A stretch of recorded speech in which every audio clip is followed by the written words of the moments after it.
So till now, you have mastered making introductions and feeling at ease in those initial interactions. Now let's unlock the secret to building deeper friendships, having engaging conversations, and becoming the person people love having around. The power of deep listening. Truly, listening is a superpower. When people feel genuinely heard and understood, a stronger connection is formed. Practice these active listening skills. Be fully present.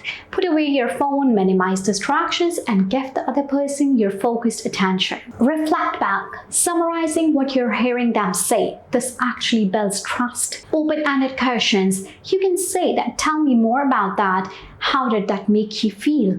These invite deeper sharing. Beyond small talk, finding conversation flow. Small talk has its place, but to connect more meaningfully, you have to learn to gracefully go deeper, and let's see how you can do it. Points of connection. Did they mention a book? Ask about it. This organically expands the conversation.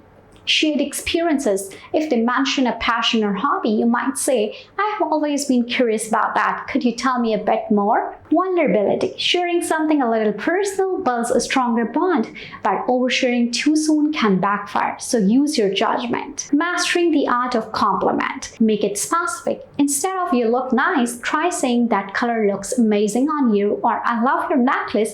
Details make it better. Don't expect one back.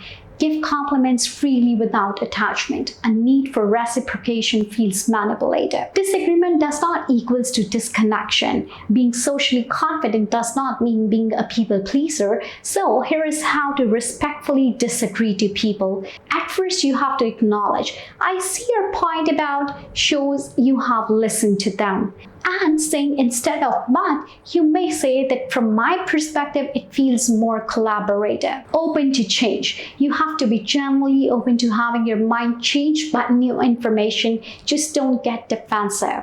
The energy you bring. Technical skills really matter, but the energy you bring to interactions is equally important. Enthusiasm. You have to be interested even in familiar topics, and you'll spark others' interest. Humor. Playfulness makes people enjoy your company more. Warmth. A genuine smile and friendly tone go much further than being the most clever person in the room.